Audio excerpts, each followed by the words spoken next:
आता आपण बघूया लग्नानंतर होईलच प्रेम याचा एपिसोड रिव्ह्यू. इकडे काउन्सिलर नंदिनीकडे आले असतात तेव्हा नंदिनीची आई बोलते की वा, तुमच्यासारखं काउन्सिलर असतील तर सगळ्यांचा संसार मोडण्यावाचून वाचेल. तेव्हा ते काउन्सिलर बोलतात की नक्कीच कधी कधी दोघांनाही संसार करायचा असतो, कधी कधी मुलाला संसार करायचा असतो, कधी कधी मुलीला संसार करायचा असतो, पण जी गैरसमजांची जी धूळ असते ना ती पुसायचं काम काउन्सिलर करतो. तेव्हा नंदिनी बोलते की धूळ पुसली जाईल, पण हा धुराळा कसा पुसायचा. पण नंदिनी बोलते हे बघा काय झालं हे तुम्हाला अजिबात माहीत नाही आणि त्यामुळे गैरसमज किती गहिरा आहे हे तुम्हाला नाही सांगता येऊ शकत. तेव्हा धनंजय बोलतो की बघितलंच ना, इतक्या समजदार मुलीचा देखील इतका कडेलोट होतोय तर काय केलं असेल त्या जीवानी. तेव्हा धनंजय बोलतो कशाला विषय वाढवतायत, संपून टाकूयात ना हे. तेव्हा काउन्सिलर थोडे शांत होतात आणि बोलतात नंदिनीला की आपण एकट्यात बोलूयात का थोडं. इकडे काव्या पार्थसमोर येऊन उभं राहते आणि पार्थकडे बघून स्माईल करते. मानिनीलाही खूप छान वाटतं. काव्या देवाला नमस्कार करते आणि मानिनीलाही नमस्कार करते. तेव्हा काव्या देवाच्या तिथून जाऊन एक प्रसादाचा पेढा उचलते आणि पार्थला देते. तेव्हा पार्थ तिच्याकडे बघत नाही. तेव्हा काव्या बोलते घ्या देशमुख, देवाच्या प्रसादाला आणि प्रेमाला नाही म्हणायचं नसतं. तेव्हा पार्थ प्रसाद घेण्यासाठी हात पुढे करतो. तेवढा तिथे रम्या येते. रम्या बोलते काय गं, दिराच्या हातचा पेढा खाऊन आता नवऱ्याला प्रसाद द्यायला आलीस का. तेव्हा काव्या चिडते वाटेल ते बोलू नकोस रम्या. तेव्हा काव्या पुन्हा पेढा देते. देशमुख. तेव्हा पार्थ मागे हात घेतो. तेव्हा रम्या बोलते पार्थला तुझ्याशी बोलायचं नाही, तुला कळत नाही का, मागे हो चल. तेव्हा रम्या बोलते आणि काय गं, एवढं सगळं होऊन सुद्धा पार्थच्या समोर यायला लाज नाही वाटत तुला, निघ इथून. तेव्हा मानिनी बोलते रम्या कसं बोलतेस तू, नीट बोल आणि या दोघांच्या मध्ये बोलण्याचा हक्क तुला नाही आहे हे लक्षात ठेव. काव्या त्याच्याशीच बोलायला आली. तेवढ्यात वसू बोलते बाई बाई बाई, आई आहेस ना तू, या मुलीने काय गुण उधळलेत लक्षात आहे ना तुझ्या, तरी सुद्धा तू हिला पार्थच्या समोर जाऊ देतेस. तेव्हा माणी बोलते ताई. तेव्हा वसू बोलते की अगं हिने जे गुण उधळले ते बघूनच मीडियाची लोक पहिल्यांदा आपल्या घरात आलीत. काय म्हणालीत आठवतंय ना, की हो कसं वाटतंय पार्थ स्वतःच्या बायकोला स्वतःच्या भावाच्या मिठीत बघताना. तेव्हा काव्या बोलते देशमुख, मीडियाने घेरलं होतं तुम्हाला. नाही नाही मानिनी काकू, मी बाहेरच्या वॉचमॅन काकांना सांगून ठेवेल की बाहेरच्या कुठल्याही माणसाला आत नको घ्यायला, म्हणजे माझ्या देशमुखांना काही त्रास होणार नाही. तेव्हा रम्या बोलते ए हॅलो, त्या बाहेरच्या ऐवजी ना पहिले तू आहेत त्यापैकी बाहेरली. तेव्हा रम्या बोलते चल तू बाहेर होत चल. काव्याला ती काढायला लागते. तेव्हा काव्या तिचा हात धरते आणि पिरगळते आणि बोलते रम्या, बिघडलेली सिनेमन कॉफी माझ्यामध्ये आणि पार्थ देशमुखांमध्ये यायचं नाही, कळलं. तेव्हा मानिनीला थोडं स्माईल येते. तेव्हा रम्या बोलते हात सोड हात सोड. तेव्हा वसू बोलते हात सोड माझ्या मुलीचा, नाहीतर. तेव्हा काव्या बोलते नाहीतर काय आत्याबाई, तुम्ही सुद्धा माझ्या आणि देशमुखांच्या मध्ये येऊ नका काळ्या मांजरीसारखं, कळलं. तेव्हा मानिनीला पुन्हा हसायला येतं. तेव्हा काव्या बोलते रम्याला काय गे दुखतंय, अजून दुखतंय. एक गोष्ट लक्षात ठेव रम्या, मी जरी या घरात नसली तरी मी या पार्थ देशमुखांची बायको आणि या देशमुख घराण्यातली मोठी थोरली सून आहे, कळलं. तेव्हा काव्या बोलते कळलं. लग्न एकदाच होतं रम्या आणि लग्नानंतर प्रेमसुद्धा एकदाच होतं. पार्थ शांतपणे ऐकत असतो. तेव्हा काव्या बोलते हे बघ, इथून पुढे जर तू पार्थ देशमुखांना त्रास द्यायला गेलीस किंवा त्यांना त्रास होईल असं काही बोललीस तर मी स्वतः तुझं लग्न लावून देईल, कळलं. तेव्हा वसू बोलते काय. तेव्हा रम्या बोलते तुझ्या डोक्यावर सुद्धा अक्षदा मीच टाकेन आणि तुझं कन्यादानसुद्धा मीच करेन. तेव्हा काव्या रम्याला बाजूला करते. तेव्हा रम्या तिच्यावर सुटणार. तेव्हा वसू तिला मागे ओढते आणि बोलते की रम्या शांत हो, इथेच थांब. आणि काय या माथेपुरी फिरून मुलीच्या मागे लागते, हिच्या वागण्याने तर कळस गाठलाय आणि तरी ही मानिनी हिची बाजू घेते. हिला आपल्या मुलाचं हित कशात आहे तेच कळत नाही, पण तुला कळतंय ना तुझं हित कशात आहे, मग चल चल रूममध्ये आत्ता रम्या. तेव्हा वसू रम्याला घेऊन जाते. पार्थही जायला लागतो. तेव्हा काव्या त्याचा हात पकडते आणि बोलते देशमुख घ्या ना, झालं गेलं सगळं विसरून जाऊन आता नव्यानेच गोड सुरुवात करूयात ना. तेव्हा पार्थ बोलतो ज्याचा शेवट गोड आहे त्याची सुरुवात कधीच गोड होऊ नाही शकत.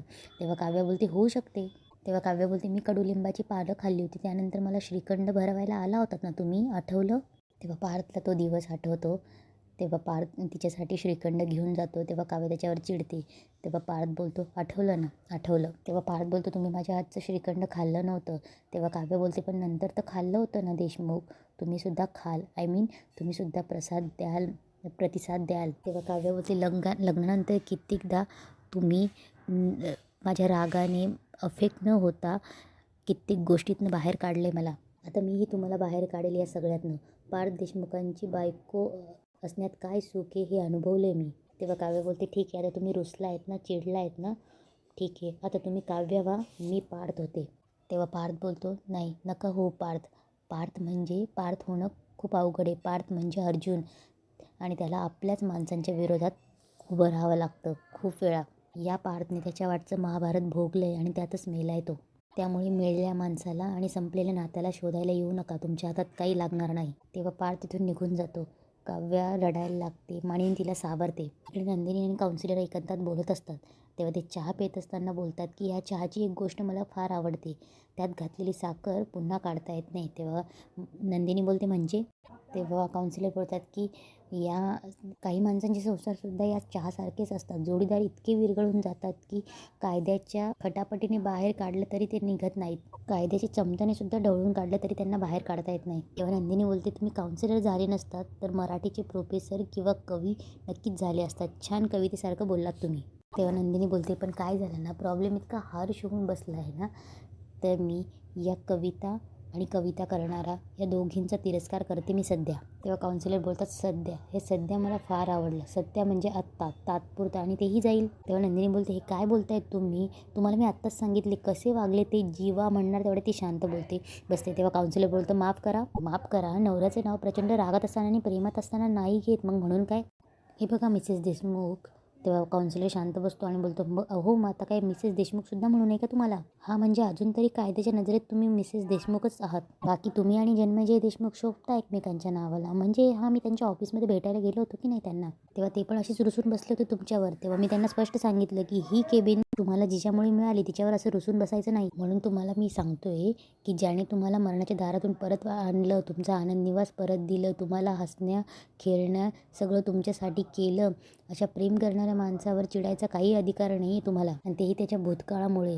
तेव्हा नंदिनी बोलते तुम्ही कधी कोणाला तुमच्या पाठीमागे बोलताना, तुमच्यावर हसताना, कधी तक्रार करताना ऐकले तुम्ही? तेव्हा नंदिनी बोलते ज्या माणसाला सतत आपलं कौतुक करून दुसऱ्याकडून घेण्याची सवय आहे, त्या माणसाला दुसऱ्याकडे वेडं वाकडं बोलताना कधी ऐकल्यावर काय होतं ते तुम्हाला माहिती आहे? त्या क्षणानंतर त्या माणसाने आपलं कितीही कौतुक केलं पण त्याचे शब्द टोचतात आपल्या कानांना. रंग उडून जातो त्या माणसाचे शब्द ऐकताना. जीवांनी मला कितीही सांगितलं तरी की त्यांचं माझ्यावर प्रेम आहे, तरीही त्यांचे शब्द माझ्या आतपर्यंत पोहोचणारच नाहीत, झिरपतच नाही. आणि माझा विश्वास नाही आहे कारण त्यांच्यावर. आणि संसारात प्रेम कणभर कमी असलं तरी चालेल, पण आदर आणि रिस्पेक्ट हवाच. आणि ते कमी झालं ना तर माणूस आतमधून तुटायला लागतो, आणि तशीच तुटायला लागली मी आता. मला माहीत नाही मी पुन्हा जोडली जाईल, सांधली जाईल की नाही ते. तेव्हा नंदिनी हात जोडते आणि बोलते की प्लीज मी रिक्वेस्ट करते तुम्हाला, मला माझा डिवोर्स फास्ट ट्रॅकमध्ये करून हवा आहे. आणि तसं शक्य नसेल तर तुम्ही तसं मला सांगा, मी वाट बघेल 3 महिने. आणि या 3 महिन्यानंतर मी तुम्हाला मिसेस देशमुख म्हणेल अशी गरज येणार नाही. तेव्हा काउन्सिलर बोलतात की कशी गंमत असते ना, संसार करायचा असेल तर 2 माणसांची संमती लागते, आणि संसार मोडायचा असेल तरी 2 माणसांचं कन्सर्न लागतं. तेव्हा नंदिनी बोलते म्हणजे?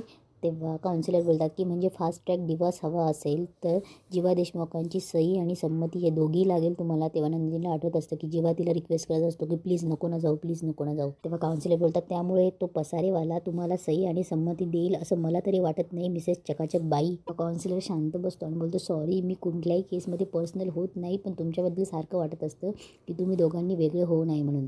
काही ना काही गोष्टी दुरूनही छान दिसतात, जसं की कप आणि बशी, पांघरुण आणि उशी, पाव आणि वडा, बाईक आणि हेल्मेटसारखं कधीच तुटू नये. तेव्हा काउन्सिलर अच्छा काळजी घ्या म्हणून निघून जातात. इकडे काव्या एकटीच डायनिंग टेबलवर बसलेली असते आणि पार्थच्या खुर्चीकडे बघून तिला आठवत असतं ते आधी डायनिंग टेबलवर जेवायला बसताना किती मस्ती मजा करत असतात ते.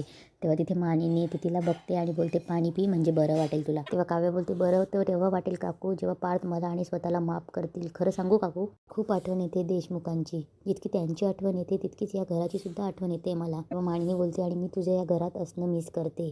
तेव्हा काव्य बोलते कसं असतं ना, मुलींचं लग्न करून माहेरून सासरी येतात तेव्हा माहेरची आठवण येते. माहेरी जातात तेव्हा सासरी यायची ओढ लागलेली असते. 2 दिवसांसाठी माहेरी गेल्या तरी आमच्या घरी हे असं असतं, आमच्या घरी हे तसं असतं, आणि सतत सासरचा उल्लेख होत असतो. खूप आठवण येते या घराची काकू. मी घर नाही सोडू शकत.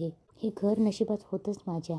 आपल्या तिघींचं हे किचन, आपलं हे फॅमिली डायनिंग, एकत्र जेवणं, सगळ्यांचं एकत्र संध्याकाळी शुभम करोती म्हणणं, सगळं मिस करते काकू. हे सगळं नशिबात होतं माझ्या, आणि आता मला माझं नशीब आवडायला लागल्यावर मी माझ्या नशिबाची साथ नाही सोडणार काकू. तेवढ्यात जीवा घरातून येताना तो काव्याला डायनिंग टेबलवर बघतो. इकडे पार्किंगमध्ये येतो गाडीचा दरवाजा ओपन करणार तेव्हा त्याला आठवतं की तो जेव्हा जेव्हा काव्याचा दरवाजा ओपन करायचा काव्यासाठी तेव्हा काव्या पाठीमागे बसायची. तेव्हा तो ते आठवत गाडीत बसतो. गाडीत बसल्यावर त्याला पुन्हा त्यांची चौघांची ट्रीप आठवते आणि त्यांनी गाडीत किती धमाल मस्ती केलेल्या असतात. तेवढ्यात पार्थला एक फोन येतो. तेव्हा पार्थ बोलतो, बोला नंदिनी. तेव्हा नंदिनी बोलते, डिस्टर्ब केला का? तेव्हा पार्थ बोलतो, आधीच डिस्टर्ब असणाऱ्या माणसाला काय डिस्टर्ब करणार? तुमच्या बहिणींच्या आठवणीत बिझी होतो. सगळीकडेच त्यांच्या आठवण येतात. आता गाडीत बसलो होतो तरीसुद्धा त्यांचीच आठवण. तेव्हा पार्थ बोलतो, काय होऊन बसले कळतच नाही. तेव्हा नंदिनी बोलते, एक गोष्ट कळली पार्थ, ज्यांना आपण सगळ्यात जास्त जीव लावतो तेच जास्त हर्ट करतात. तेव्हा पार्थ बोलतो, हर्ट केल्यावरती जखम दुखते हो. लोकांना वाटत असेल की आपण त्यांना माफ करावं, कोणाला वाटतं आपण सगळं मूव ऑन होऊन विसरून जावं. तेव्हा नंदिनी बोलते, आपल्या पार्टनर्सने आपल्याला ज्या अवस्थेत सोडलंय ना त्याचा राग आहे, त्यांच्या भूतकाळाचा राग नाही. तेव्हा पार्थ बोलतो, काय करावं कळत नाही हो नंदिनी, पोटात असा खड्डा पडल्यासारखं होतं, काय कळत समजत नाही हो पार्थ. तेव्हा पार्थ बोलतो, आपल्याला आपल्याशिवाय करमत नाही, आपल्या माणसाशिवाय करमत नाही आणि त्याच्यासोबत राहतही नाही. तेव्हा पार्थ बोलतो, भीती वाटायला लागली हो नंदिनी, आपल्या नशिबात नक्की आहे तरी काय आपलं एकमेकांसोबत लग्न ठरलं, ते विचित्र पद्धतीने मोडलं, आपलं त्यांच्यासोबत लग्न झालं ना, आपण त्या परिस्थितीत पुढे आलो, ती जुळण्यासाठी आपण पुढाकार घेतला आणि आपणच मागे पडलोय. तेव्हा नंदिनी बोलते, एक सांगू पार्थ? तेव्हा नंदिनी बोलते, तुम्हाला नसेल एकटं राहायचं तर तुम्ही सांगू शकता, काव्याची इच्छा आहे अजून तुमच्याजवळ येण्याची, परत येण्याची. तेव्हा पार्थ बोलतो, ते ऑलरेडी घरी आले आहे. तेव्हा नंदिनी बोलते, मला माहीत नव्हतं काव्य तिथे आली, अर्थात एवढी मोठी गोष्ट तिने लपवली तर ही काय सांगणार आहे, पण ठीक आहे, तिच्या येण्याने आईंना बरं वाटलं असेल. आणि इथेच आजचा एपिसोड संपतो. कालच्या भागात आपण